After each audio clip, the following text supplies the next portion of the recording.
hablando de aquello que ya conocíamos, que aparecía en la tercera semana. ¿Se acuerdan ustedes? Era exactamente un engrosamiento en el ectodermo superficial, una placa engrosada que se llamaba la placa neural.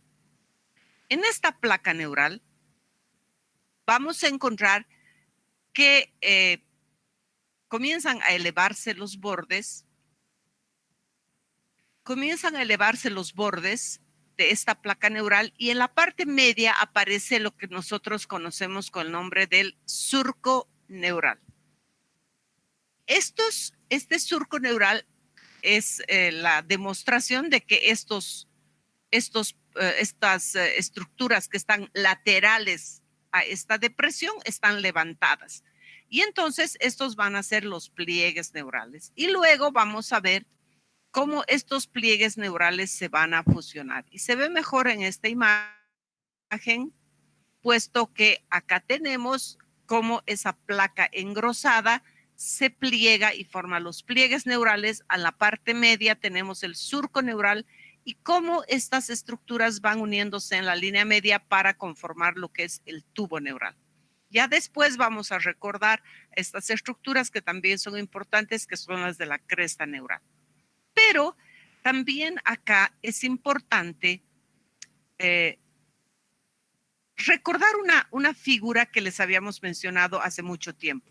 Y es que no solamente es el tubo neural el que se forma, sino miren ustedes, acá tenemos mesodermo paraxial, ya tenemos formación de somitas, tenemos mesodermo intermedio y tenemos mesodermo lateral.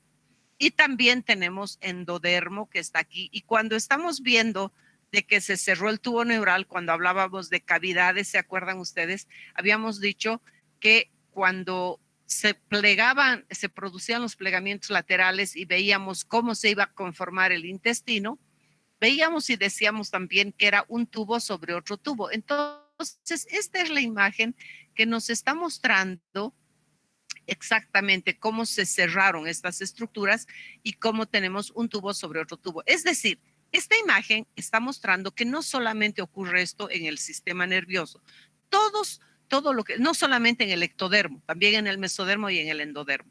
Entonces, hay una cosa que es bonita de recordar aquí, y es que esta imagen engrosada forma una especie de zapatilla, por eso se llama la etapa de zapatilla neural, porque aquí fíjense ustedes, parece una zapatilla del ectodermo engrosado. Y esto que estamos viendo acá es para contarles que esto que veíamos hace un momento como un diagrama es absolutamente verdad, porque esta es una imagen, una microfotografía electrónica que nos está mostrando entonces lo que no sé es, había sido de embrión de pollo, y porque en el desarrollo hasta la formación del tubo neural somos muy parecidos con los animales inferiores, con el embrión de pollo, el embrión de cerdo. Entonces acá estamos viendo cómo se cerró, tenemos el tubo neural, y acá estas células que ya se están desprendiendo, que son las células de la cresta neural, y acá fíjense ustedes, tenemos otra estructura que conocemos muy bien y que es la notocorda. Entonces comienza a cerrarse ese tubo neural y vemos que comienza a hacerlo desde la región cervical, y este cierre va a ir hacia la región cefálica y hacia la región caudal. Y vamos a encontrar que en la parte craneal va a mantenerse una comunicación con la cavidad amniótica, y esa comunicación con la cavidad amniótica va a ser el neuroporo craneal, y en la parte caudal va a estar también abierta y se va a llamar el neuroporo caudal. Aprovechamos también un poquito esta imagen para observar que en la región craneal se producen dilataciones. En cambio, la región caudal es tubular y no se forman estas dilataciones.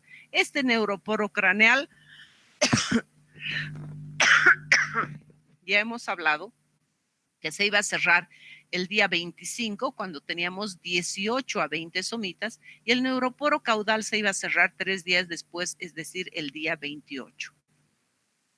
Cuando encontramos esta estructura y encontramos que se cierran estos neuroporos, pues esto se independiza, ya no hay comunicación con la cavidad amniótica, pero se van a formar en la parte craneal, se van a formar 3 dilataciones.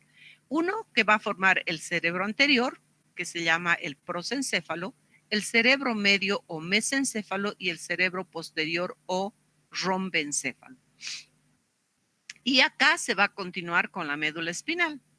Y acá vamos a encontrar además que se forman 2 plegamientos y uno que es el plegamiento cefálico que va a ser en el mesencéfalo o cerebro medio, y aquí vamos a encontrar otro que es el pliegue cervical entre el rombencéfalo y la médula espinal.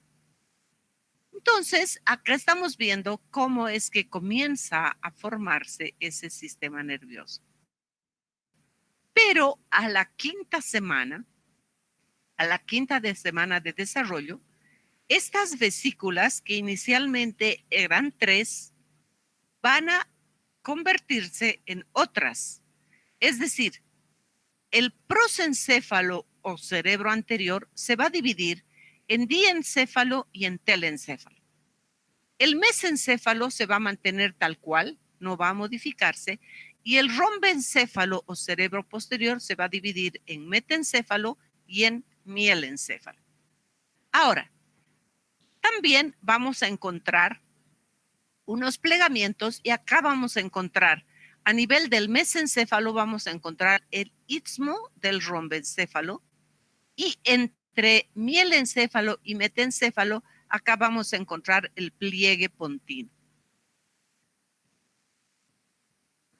Además, estas estructuras, lo mismo que en la parte medular, que hay una cavidad, estas estructuras también van a estar comunicadas por cavidades. Pero también tenemos que decir que en el telencéfalo vamos a tener que se van a formar los hemisferios cerebrales. En el diencéfalo se van a formar muchas otras estructuras. ¿Cuáles, por ejemplo? Se van a formar las vesículas ópticas. ¿Se acuerdan que hemos hablado de esos engrosamientos que eran primero las placodas del cristalino y que después se convertían en invaginaciones, formaban las vesículas ópticas? En el diencéfalo van a formarse el tálamo, el hipotálamo, la hipófisis a nivel del diencéfalo. En el mesencéfalo se van a formar 2 engrosamientos importantes que son los colículos anteriores y los colículos posteriores que se forman del mesencéfalo, los anteriores que tienen relación con los impulsos visuales y los posteriores que tienen relación con los impulsos auditivos. A nivel del metencéfalo se van a formar el cerebelo y el puente, y a nivel, los tardíos están llegando, y a nivel del mielencéfalo se va a formar el bulbo raquídeo y ahí se va a comunicar todo con la médula espinal. Ahora bien, en la parte media, estas vesículas van a tener comunicación entre ellas, porque estamos hablando que se comunican también con el conducto de la médula espinal. Y entonces vemos que el telencéfalo va a formar los agujeros, los ventrículos laterales que se van a comunicar con esas cavidades a través de los agujeros de Monro. El diencéfalo va a constituir el tercer ventrículo. El rombencéfalo va a constituir el cuarto ventrículo, pero entre el cuarto ventrículo y el tercer ventrículo, el mesencéfalo se va a adelgazar y va a formar lo que se conoce con el nombre de acueducto de Silvio. Entonces, vemos como todas estas vesículas tienen cavidades que se comunican entre sí para que se produzca el desplazamiento de lo que es el líquido cefalorraquídeo. Entonces, estamos viendo, esto es aproximadamente a las 5 semanas cuando ya encontramos las 5 vesículas cerebrales, y entonces vamos a comenzar a ver qué es lo que ahora se va a formar dentro para ver la diferenciación histológica y la constitución histológica de cada una de estas estructuras. Entonces, ¿qué estamos viendo? Acá tenemos algunas imágenes que nos faltan en las diapositivas, pero que las tenemos en el libro, pero que de todas formas vamos a ir viéndolas poco a poco. Primero vamos a hablar de la médula espinal. En la médula espinal Entonces, las células neuroepiteliales forman la pared del tubo neural recién cerrado.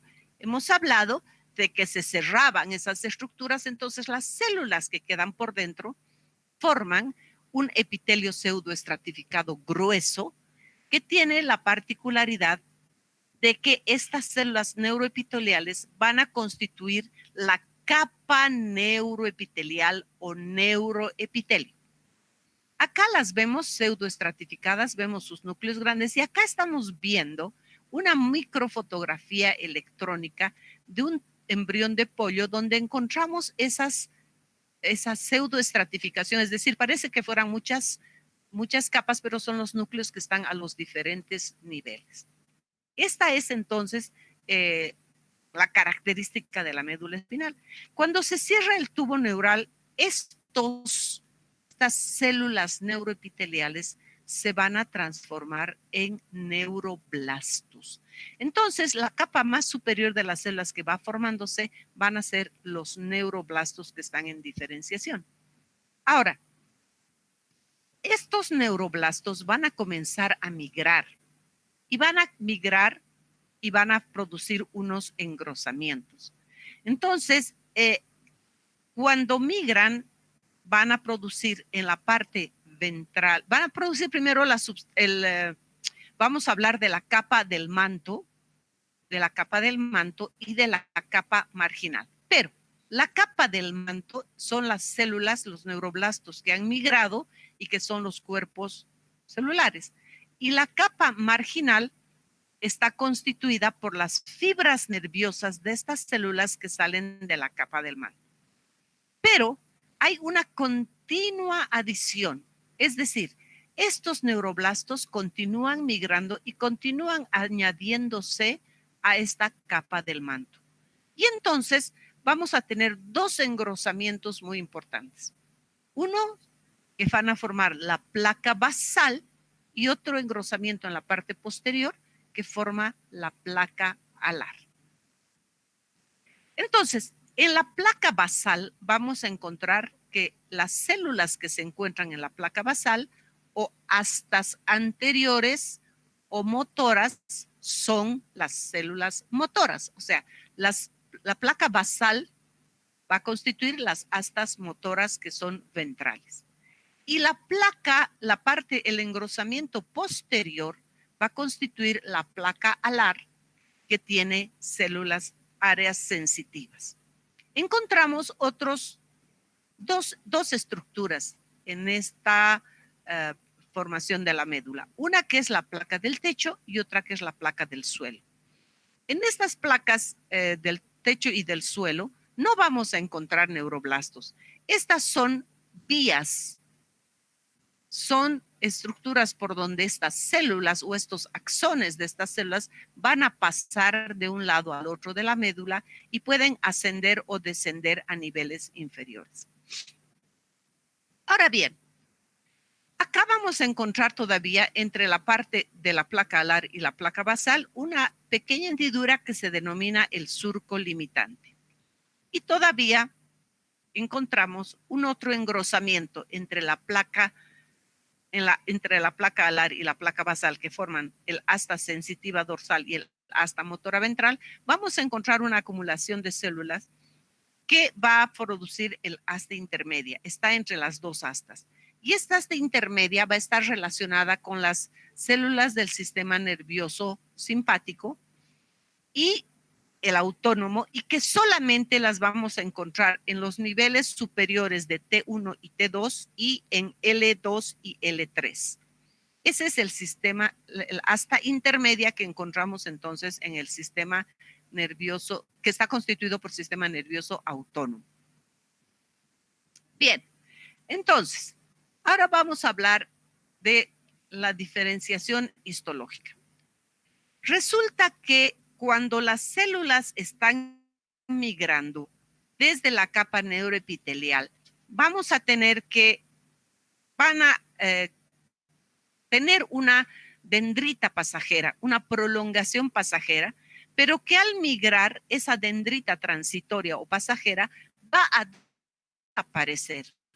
y al desaparecer vamos a tener una estructura redondeada que se denomina el neuroblasto apolar. Este neuroblasto apolar llega al lugar donde debe llegar, es decir, estamos hablando de las astas anteriores, y entonces cuando ya está ahí, va a comenzar a adquirir dos prolongaciones en los dos extremos opuestos. Una que va a ser el axón y otra en el otro extremo que se va a multiplicar grandemente y va a formar las dendritas. Entonces, este es el que se considera como el neuroblasto multipolar. Cuando encontramos estos neuroblastos multipolares, estos se van a transformar en la célula nerviosa adulta o neurona. Cuando ya tenemos esta característica, estas células van a perder su capacidad de dividirse. Y entonces, estas migran hacia la capa del manto y sus axones que salen por la parte periférica de la médula van a constituir la sustancia blanca. Acá estoy a la capa del manto que formaba la sustancia gris, pero la sustancia blanca tiene esa característica, puesto que estos axones, estas fibras van a mielinizarse, es decir, van a obtener una capa blanca que las rodea, y entonces esto le va a dar esa característica a la zona marginal que va a formar la sustancia blanca. Ahora bien, acá nos falta una imagen que es la que no tenemos y que es la de la diferenciación histológica final. Pero vamos a ver todavía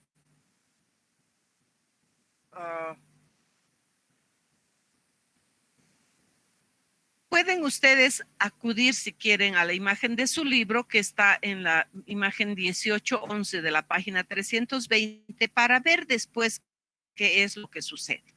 Bien.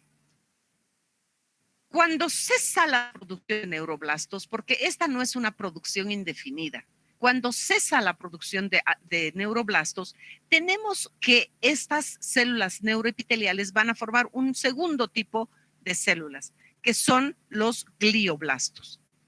Estos glioblastos migran a la capa del manto y a la capa marginal, y allá van a diferenciarse en astrocitos protoplasmáticos y fibrilares. Estos astrocitos protoplasmáticos y fibrilares se encuentran entre los vasos sanguíneos y las neuronas y tienen como acción el soporte y la realización de funciones metabólicas dentro de la médula. Entonces, estos son los glioblastos, pero más o menos a la mitad del desarrollo de todo lo que es el sistema nervioso central, va a aparecer todavía un tercer tipo celular. Y ese tercer tipo celular van a ser los oligodendrocitos. Perdón, antes de la aparición del último tipo de células, vamos a ver que esas células del neuroepitelio se van a diferenciar, además de los glioblastos, en otras células formadoras de los glioblastos que son los oligodendrocitos. Estos oligodendrocitos son los que van a estar en la capa marginal y que van a tener por función la mielinización de los axones en la médula. La mielinización fuera de la médula está a cargo de otro tipo de célula. Entonces, estamos hablando de un otro tipo, un tercer tipo de células derivadas de los glioblastos. Pero lo que les decía, finalmente, cuando ya estas células han acabado de formar, a la mitad de la formación del sistema nervioso central, aparece un tercer tipo celular. Y ese tercer tipo celular son las células de la microglia, que me imagino que ustedes las han revisado y han visto mucho más de esto en histología. Y estas células de la microglia tienen una capacidad fagocítica inmensa dentro de lo que es la médula, pero derivan del mesénquima vascular cuando los vasos sanguíneos van a invadir a la médula.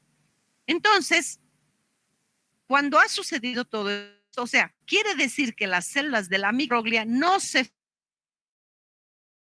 forman de las células neuroepiteliales, sino que se forman de las mesenquimatosas. Pero cuando las células neuroepiteliales ya han formado las neuronas o los neuroblastos, neuronas, y han formado los glioblastos, todavía van a formar una última forma celular, cubrir todo el interior del canal medular. Entonces, esta es la diferenciación histológica que van a sufrir estas células neuroepiteliales o del neuroepitelio. Bien, entonces ahora vamos a hablar qué es lo que sucede con las células que son tan importantes y que las hemos conocido desde el principio y que hemos dicho que son como el perejil, ¿se acuerdan ustedes? Son las células de la cresta neural. Las células de la cresta neural las hemos visto acá.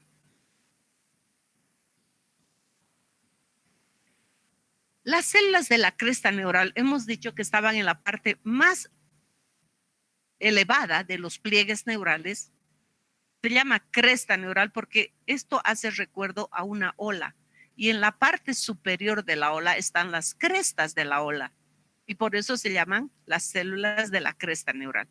Estas células de la cresta neural, cuando el tubo neural se cierra, se desplazan y comienzan a dan origen a los ganglios sensitivos de la raíz dorsal, a los ganglios sensitivos simpáticos y a los ganglios entéricos y a los preaórticos. Entonces, estas células de la cresta neural son sumamente importantes.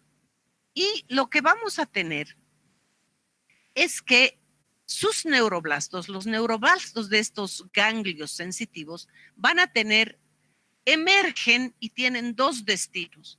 Un destino es que los ganglios, los axones de estas neuronas del ganglio sensitivo se van a desplazar hacia la placa alar.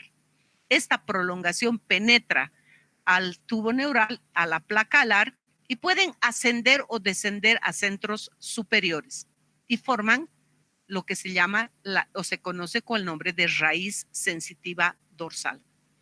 Y una otra prolongación periférica que va a ir a unirse con las prolongaciones que están saliendo de las astas motoras de la placa basal, ¿verdad? Acá teníamos neuroblastos en la placa motora que hemos dicho que están relacionados con este tipo de sensación motora. Entonces, de acá emergen estos axones y van a formar la raíz motora ventral. Pero esta raíz periférica que sale de los ganglios sensitivos o de los ganglios de la raíz dorsal se va a ir a unir con esta raíz motora y van a formar lo que es el tronco del nervio raquídeo. Ahora bien, no nos olvidemos que las células de la cresta neural, ya lo hemos visto cuando estábamos viendo derivados de las hojas germinativas y hablamos también de las células de la cresta neural, que forman muchas cosas, aparte de los ganglios, los neuroblastos simpáticos. También forman las células de Schwann, forman las células pigmentarias, o sea, los melanocitos, forman los odontoblastos, que también hemos visto en las clases de la semana pasada cuando estábamos hablando de la formación de diente. Forman las meninges y forman el mesénquima de los faringeos. Todo eso ya conocíamos, ¿verdad? Entonces, estos nervios espinales van a formarse parte de estas células y de los ganglios que van a ir a conformar estas estructuras y también van a constituir. Creo que tenemos una imagen más clara por aquí. No, lamentablemente no tenemos la imagen. Pero estos nervios, cuando emergen de la médula, vamos a tener los nervios espinales que tienen unos ramos primarios dorsales y unos ramos primarios ventrales. Esos ramos primarios dorsales van a inervar todo lo que es la musculatura de la espalda, y de las vértebras, toda la parte posterior. En cambio, los ramos primarios ventrales se van a venir hacia la parte anterior y van a inervar todo lo que son las extremidades y las paredes musculares de todo, o sea, la pared ventral, todos los músculos de la pared ventral. Y además, estos ramos primarios ventrales van a formar dos plexos que son muy importantes y que ustedes en anatomía los conocen muy bien, y son los plexos braquiales y los lumbosacros. Ahora bien, ¿cómo es que sucede la mielinización?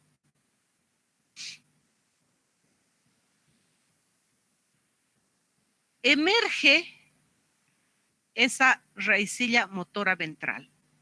En la periferia, o sea, fuera de la médula, quien se va a encargar de mielinizar, de envolver estas prolongaciones, son las células de Schwann. Por eso habíamos mencionado hace un momento que cuando hablábamos de las células de la cresta neural, debemos recordar estas células de Schwann, que son las que al envolver estas prolongaciones se va a depositar una sustancia blanquecina que es lo que va a dar la mielina. Pero a nivel de la médula espinal, las que se encargan de la mielinización, es decir, de envolver a estas prolongaciones, son las células de la oligodendroglia. Y estas células de la oligodendroglia tienen una capacidad grande de envolver a 50 axones. En cambio, las células de Schwann envuelven a un solo axón. Esto le va a dar la característica blanquecina, y al mielinizar estas células de la oligodendroglia también en la capa marginal, vamos a tener la sustancia blanca de la médula por la presencia de la mielina. Ahora, es muy importante recordar que la mielinización da la función, muchas veces da la función. Cuando recién comienza la función es que se mielinizan las estructuras. Y para esto es importante recordar una cosa. Cuando nacemos, a diferencia de los otros mamíferos, los hombres no caminamos el momento de nacer. Esto quiere decir que muchas fibras motoras van a mielinizarse recién hasta que transcurre un año de vida, y los tractos del sistema nervioso mielinizan cuando comienzan a funcionar. Es decir, cuando ustedes vayan viendo lo que es la parte de pediatría, van a encontrar que los niños cuando nacen nos hacen una relación en pediatría y dice, a los 3 meses sostiene la cabeza derecha. A los 6 meses el niño se sienta. A los 9 meses el niño gatea y al año camina. ¿Qué quiere decir esto? Todo este proceso, evidentemente ahora los niños nacen con mayor desarrollo aparentemente, porque antes los niños éramos medio opitas, bien envueltos en bien chumpidos, ¿no? Esa cosa que les ponían el chumpi, esa faja que nos ponían y nos dejaban como momias de Egipto, y los niños eran tiesitos porque estaban envueltos en su chumpi, en su faja. Pero ahora los niños verdaderamente más temprano comienzan a desarrollarse mejor y ya sostienen la cabeza en forma más temprana, pero sin embargo, en general, muchos de los niños a los 10 meses, 11 meses es que recién comienzan a caminar. Entonces, ¿qué estamos hablando? Estamos hablando de que toda esa mielinización tiene que, pues, transcurrir un año de vida para que muchas de estas terminaciones nerviosas realmente adquieran su vaina de mielina, lo que les dará su funcionalidad. Bien, entonces, vamos a hablar de que la médula espinal va a sufrir cambios en su posición. Inicialmente, y al tercer mes de gestación, la médula se encuentra a todo lo largo del canal y a todo lo largo del embrión. Todo lo que es las estructuras vertebrales y la médula son del mismo tamaño, y entonces todo lo que son los nervios pasan por los forámenes en el lugar donde se están formando, donde se están produciendo, a su nivel, así paralelos a cada uno de los espacios. Pero resulta que posteriormente la columna y la dura madre se elongan más rápidamente que lo que es la médula. Y entonces, al nacimiento, el nivel de la médula se va a encontrar en L3. Y en el adulto se dice que está entre L2 y L3. Pero con este crecimiento, la dura madre tiene una orientación oblicua y se extiende hasta la vértebra, hasta la primera vértebra sacra. Sin embargo, también tenemos que va a ir, primero puede estar hasta, inicialmente está hasta el nivel coxígeo, pero después esta se desplaza hasta aquí. Pero también encontramos que se produce en el extremo caudal, se produce una especie de hilo que está formado por la pía madre y que es el filium terminale o un filium pial. La pía madre es la que lo forma y este va a extenderse hasta la primera vértebra coxígea. El filium terminale se extiende hasta la primera vértebra coxígea. Ahora bien, habíamos visto que las raíces espinales de los nervios iban a pasar en cada lugar donde le correspondía, pero si esta estructura crece más y esta estructura crece menos, resulta que estas terminaciones nerviosas van a formar y van a desplazarse en un conjunto que se va a llamar la cola de caballo o cauda equina. Porque entonces son las raíces nerviosas que están debajo de L2 y L3 y que pasan a lo largo porque esto creció más y esto creció menos. Ahora bien, es importante conocer el nivel de la médula espinal, puesto que en el adulto o también en el niño hay circunstancias en las que necesitamos realizar una punción lumbar. ¿Qué es una punción lumbar? Es la introducción de una aguja desde la piel en los espacios que están entre L4 y L5. Se realizan allá para que no se produzca ningún daño a la médula. Entonces, al puncionar o al introducir una aguja, lo que logramos es penetrar al canal de la médula espinal y extraer el líquido cefalorraquídeo. Hay muchas circunstancias en las que es imprescindible realizar esta extracción de líquido cefalorraquídeo para determinar, por ejemplo, si es que existen procesos inflamatorios, si existen procesos infecciosos o ese líquido cefalorraquídeo con su celularidad o su contaminación nos determinará si es un proceso bacteriano, si es un proceso viral, para poder determinar qué es lo que está sucediendo en ese recién nacido o niño o adulto, porque las punciones lumbares se hacen cuando así se requiere. Entonces, estas serían las posiciones que la médula espinal adopta conforme se vaya desarrollando todo lo que es la columna y el sistema nervioso. Bien, ¿cómo sucede la regulación molecular? Acá es muy importante hablar y estas flechas nos están indicando que aquí hay gradientes de concentración. Unas gradientes de concentración que están en esta porción y otros que vienen de esta otra parte. Acá tenemos en la parte dorsal y ventral, vamos a encontrar en la región dorsal, vamos a encontrar la familia del factor de transformación de crecimiento beta, de los que de esta familia es la proteína morfogenética ósea. En cambio, en la parte ventral vamos a encontrar que va a aparecer el erizosónico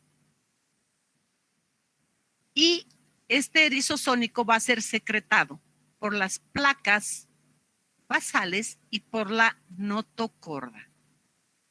Ahora bien, ¿qué es lo que sucede acá?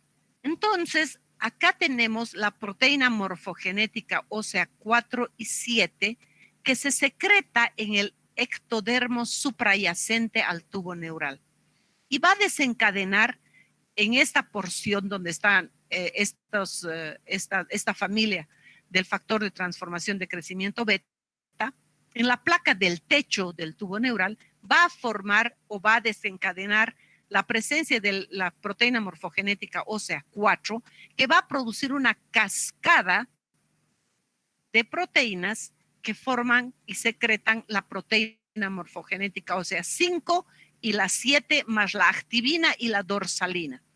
Quiere decir que en esta parte dorsal encontramos una gran concentración de esto que estamos hablando de las proteínas morfogenéticas óseas 5 y 7.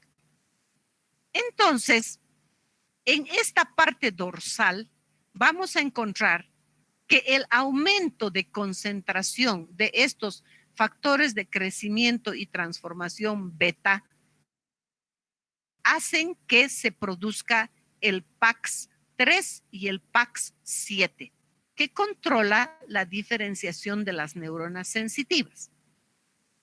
En cambio, en la notocorda y la placa del piso, vamos a tener la secreción del erizosónico. Quiere decir, gradiente de concentración quiere decir que en esta porción hay una gran cantidad de sonic hedgehog y va perdiendo su concentración hacia la parte dorsal. Y sucede a la inversa con la proteína morfogenética ósea y con el PAX7 que se forma acá. Entonces, este PAX7 actúa en esta parte, pero hacia acá ya casi no tiene acción porque el gradiente muestra que casi no existe PAX7 acá. Acá tenemos el erizosónico que cuando hay gran cantidad de factor de transformación de crecimiento beta y menor cantidad de erizosónico, lo que se va a producir es el PAX7 y el PAX3. En cambio, cuando hay una gran concentración de sonic hedgehog y una baja concentración de factor de transformación de crecimiento beta, lo que se va a producir es el NKX2.2 y el NKX6.1, que son los que van a activar la formación de las neuronas motoras o neuronas ventrales. En la parte intermedia, un poquito más atrás, acá tenemos que no hay una influencia total ni de proteína morfogenética o de factor de transformación de crecimiento beta, ni de erizosónico, y ahí van a aparecer el PAX6 y el NK6.1. Es decir, el gradiente implica aumento de unos y disminución en el lado opuesto, y en el lado opuesto aumento de otros y disminución de los que estaban produciendo su gran acción en la parte dorsal y ventral. A eso se refiere los gradientes de concentración que van a ocurrir en todo lo que es la médula espinal. Bien, ahora tenemos que ir a hablar un poquito de eso que a ustedes les gusta tanto y por eso lo estudian tanto. Son los defectos del tubo neural. Las anomalías y defectos del tubo neural son bastante frecuentes y antes lo eran más hasta que descubrieron que una forma de prevenir los defectos del cierre del tubo neural es el consumo de ácido fólico. Pero hay poblaciones que son más propensas a este tipo de alteraciones y son poblaciones, por ejemplo, en China y también en Estados Unidos también existe, pero ha disminuido por el consumo de ácido fólico. Y en China la cantidad de casos que habían de defectos del tubo neural eran muy grandes. Pero también en la China parece que ahora han fortificado el arroz con ácido fólico. Y entonces toda la población consume para tratar de bajar esta condición. Bien, ¿qué es lo que se va a producir? Acá tenemos diferentes alteraciones de lo que se considera la espina bífida. La espina bífida afecta a la región espinal, es una falta de cierre de esta parte de la espina y lo que se va a producir son dos condiciones. Uno, la espina bífida oculta. Aquí faltaron faltó la unión de los arcos, pero no hubo protrusión de estructuras. Es decir, la médula se quedó en su lugar y las meninges y cubiertas están en su lugar. Y lo único que tenemos es que acá hay una señalización, o sea, una manifestación de esta espina bífida y es un mechón de pelos. Esta espina bífida está cubierto por piel y por tanto no hay protrusión y por tanto a veces el hallazgo es casual porque esta persona no va a tener ningún tipo de sintomatología. En cambio, los otros tipos de espina bífida, en ellas vamos a encontrar estas diferentes manifestaciones. Acá tenemos un meningocele. ¿Qué quiere decir meningocele? Protrusión de las meninges. Entonces, encontramos un saco herniario que está constituido por las meninges. Y en la otra posibilidad tenemos un meningomielocele, es decir, la médula también se ha herniado y está protruyendo. Y este meningomielocele está relacionado, ya vamos a ver después, con un síndrome que es el de Arnold-Chiari. Pero también podemos tener una falta total de cierre de este tubo que nos va a mostrar un tejido neural que está expuesto y se denomina raquisquisis. Y puede haber una raquisquisis así medio planita o un tejido neural plegado. En todos estos casos vamos a tener, si estamos hablando de que la integridad de estas estructuras está relacionada también con la presencia de nervios que están íntegros y que no están protruidos o están dañados, vamos a ver que estos niños que nacen con espina bífida quística, porque esta es la espina bífida oculta, los que nacen con espina bífida quística pueden tener y generalmente tienen alteraciones en la motilidad, en control de esfínteres, puesto que esos nervios que están, estas espinas bífidas son sobre todo en la región caudal. A veces pueden ocurrir en la región cervical, pero no es lo más frecuente. Y en la región caudal entonces nos van a dar sus manifestaciones en torno a falta de control de esfínter vesical, de esfínter anal y alteraciones en la motilidad. Por eso es que ahora y actualmente se está tratando de hacer, y como uno de sus compañeros presentó en un trabajo de investigación, las cirugías fetales. Estábamos hablando hace un momento de lo que era el síndrome de Arnold-Chiari. O sea, cuando existe un meningomielocele o mielomeningocele, que es lo mismo, acá la médula está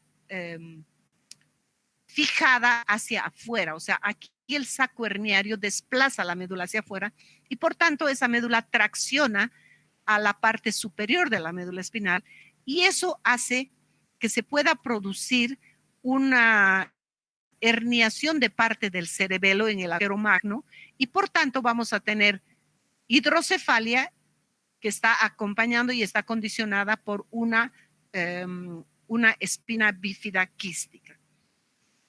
En esas circunstancias, como hay esta herniación del cerebelo y está obstruyéndose el drenaje del líquido cefalorraquídeo, lo que vamos a tener es una hipertensión intracraneal porque no hay por dónde circule ese líquido. Esta hipertensión intracraneal obviamente es dañina y puede lesionar todo el cerebro, porque lo puede adelgazar por la gran presión que se encuentra en ese momento en el cerebro. Entonces, ¿qué es lo que se hace? Lo que se hace es una derivación. Se pone una sonda que va desde el cerebro hacia el abdomen y es una derivación ventrículo peritoneal, del ventrículo cerebral hacia el peritoneo para que ese líquido sobrante drene hacia el peritoneo y se reabsorba ya por el peritoneo. Actualmente es muy importante hacer los diagnósticos con la ecografía. Y estos diagnósticos pueden hacerse desde las 12 semanas de gestación y entonces lo que hay que ver es cómo resolver esta situación. Y entonces lo que se está tratando de hacer es la cirugía in útero. Sin embargo, como les decía la cirugía de una espina bífida implica exponer la pared dorsal posterior del cuerpo del embrión, exteriorizarlo fuera del útero, reparar desplazar esta hernia hacia su lugar y reparar esta parte. Luego de reparado, se devuelve al feto, se cierra el amnios, se restituye el líquido amniótico y se pone a la madre en reposo, puesto que hemos cortado el útero. Y entonces esto se tiene que hacer más o menos a las 22 semanas de gestación. Hemos hablado de que en la última parte de la gestación, los 2 últimos meses, el feto lo que hace es ganar el doble de peso del que tenía a los 7 meses. Y entonces, si es que estamos haciendo una incisión en el útero, lo que tenemos muchas veces lo que se trata es de llegar a un desarrollo de 28 semanas, 30 semanas, para volver a intervenir y hacer una cesárea y sacar. ¿Por qué? Porque si estamos pensando que esa es una herida, una incisión que está fresca en el útero, el tratar de que ese niño llegue a término y aumente el doble de su peso puede desgarrar estas suturas y entonces puede ser muy peligroso. Entonces lo que se hace es llegar a lo más que se pueda de mantención de ese embarazo, madurar los pulmones y entonces producirse el nacimiento por cesárea. Ahora bien, obviamente estamos hablando de una tecnología muy avanzada y estamos hablando de situaciones que no las tenemos fácilmente en nuestro medio, ¿verdad? Porque una cirugía fetal implica un equipo y una condición de quirófano muy, muy grande y unos equipos muy bien entrenados. Pero la verdad es que esta sería la única solución y por suerte ahora ya hay una posibilidad de solución, puesto que un niño que nazca con una espina bífida crítica seguramente va a tener muchos problemas de motilidad y de control de esfínteres. Y yo creo que nadie quiere tener un niño limitado en su vida con estas condiciones. ¿Cuáles son las causas para los defectos del tubo neural? Se habla de la hiperemia, es decir, enfermedades de la mujer estar embarazada en las primeras etapas de la gestación y tener una enfermedad que le produce una hipertermia, una subida muy alta de temperatura y estas van a producir defectos del tubo neural. También se dice que los baños sauna podrían producir una hipertermia, puesto que uno se somete dentro del baño sauna a unas temperaturas muy elevadas. Entonces, otra vez, es muy importante haber dicho que toda mujer en la segunda mitad de su mujer con relaciones sexuales que tiene una vida sexual tendrá que considerarse potencia embarazada en la segunda mitad de su ciclo mientras no se demuestre lo contrario. Es decir, mientras no tenga el sangrado, esa mujer puede considerarse embarazada. Por tanto, el cuidarse significa que no irá pues a un baño sauna, no tratará de cuidarse lo más que pueda para evitar todas estas alteraciones. También hay una medicación anticonvulsivante que es el ácido valproico que produciría estos defectos del tubo neural y también la hipervitaminosis A. Vitaminosis A. Por ejemplo, cuando sobre todo todas las personas que tienen este acné quístico, este acné terrible que produce hasta cicatrices en la cara, se someten a tratamientos con un medicamento que se denomina la isotretinoína, que es un derivado de la vitamina A y se da altas dosis. Si son varones no hay problema, ¿verdad? Porque los varones no se embarazan, pero las señoritas, cuando la dermatóloga está haciendo tratamientos con isotretinoína, además le da anticonceptivos. Aunque la mamá jure y perjure que la hija no tiene relaciones, la ginecóloga no puede, la dermatóloga no puede arriesgarse a esta confesión, prefiere evitar de que haya un probable embarazo. Mientras está usando este medicamento, que es un derivado de la vitamina A, tiene que tener anticoncepción, porque estamos viendo que esa hipervitaminosis A puede producir defectos del tubo neural. Entonces, también cuando una madre ha tenido un niño con defecto del tubo neural, se incrementa la probabilidad de que un segundo hijo también pueda ser afectado. Y ya hemos hablado de que el consumo de ácido fólico, 400 microgramos al día, es la dosis ideal para evitar que hayan defectos del tubo neural. Ahora, los embarazos generalmente no son con fecha, momento y circunstancia específica. Los embarazos vienen sin saber cuándo vinieron. Entonces, como decimos que la persona tendría que estar tomando por lo menos un mes antes de la concepción ácido fólico, pero como las cosas no se planifican, lo que se pretende es que todas las mujeres jóvenes consuman multivitaminas. En los frascos de multivitaminas hay 400 microgramos de ácido fólico. Entonces, si uno está consumiendo siempre esa multivitamina, está protegida con el ácido fólico. Cuando ya hay antecedentes en familiares o un hijo anterior a tener la espina bífida o defecto del tubo neural, la cantidad de ácido fólico que debe consumir por día es de 4,000 microgramos, no 400. Y tiene que tomarlo hasta 3 meses de la gestación, un mes antes de la gestación y hasta 3 meses después del embarazo. Esta es una imagen donde nos está mostrando una espina bífida quística. No tenemos una imagen de una espina bífida oculta, pero si ustedes lo buscan en el internet, con toda seguridad que lo van a encontrar. Bien, entonces, esto es lo que hemos visto en la primera parte del sistema nervioso y desde la próxima clase vamos a comenzar a avanzar ya la parte de cerebro, vamos a avanzar las vesículas, estas que hemos mencionado, todo lo que es metencéfalo, mielencéfalo, mesencéfalo, diencéfalo y telencéfalo y vamos a ver todas las estructuras que se forman de allá. Me imagino que ya han hecho ustedes Alan, ya han hecho ustedes en anatomía, neuroanatomía.